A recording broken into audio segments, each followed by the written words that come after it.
નમસ્કાર, ખબર ગુજરાત સાથે હું આપની સાથે મહેન્દ્ર। સમાચારની શરૂઆત કરીએ છોટાઉદેપુરથી। તો છોટાઉદેપુર જિલ્લાના બોડેલી, નસવાડી અને નવાપુરા વિસ્તારમાં લાંબા વિરામ બાદ આખરે ધોધમાર વરસાદ ખાબક્યો છે। ત્યારે સાંજના સમયે ગાજવીજ સાથે વરસેલા વરસાદથી ખેડૂતોમાં ખુશીનો માહોલ છવાયો હતો।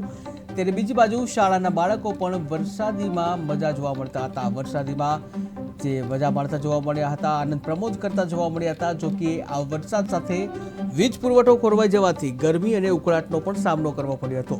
ત્યારે ગ્રામીણ વિસ્તારોમાં 8 થી 10 કલાક સુધી વીજ પુરવઠો ખોરવાતા લોકોને ભારે તકલીફો વેઠવી પડી હતી। ત્યારે બીજી બાજુ વરસાદી વાતાવરણ હતું અને આમ છતાં પણ કડાકા ભડાકા ચાલુ જોવા મળ્યા હતા। ત્યારે આ બાજુ જે મચ્છરજન્ય બીમારીઓ છે તેની ભીતિ પણ વધી રહી છે।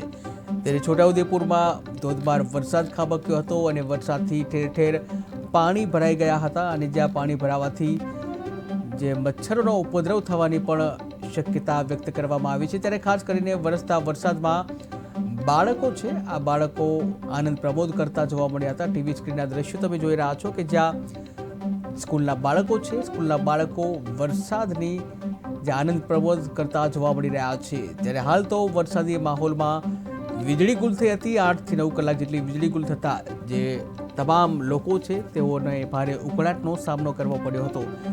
ત્યારે બીજી બાજુ વરસાદી પાણી ભરાતા મચ્છરનો ઉપદ્રવ વધવાની પણ શક્યતા છે, બીમારીઓ પણ થઈ શકે છે।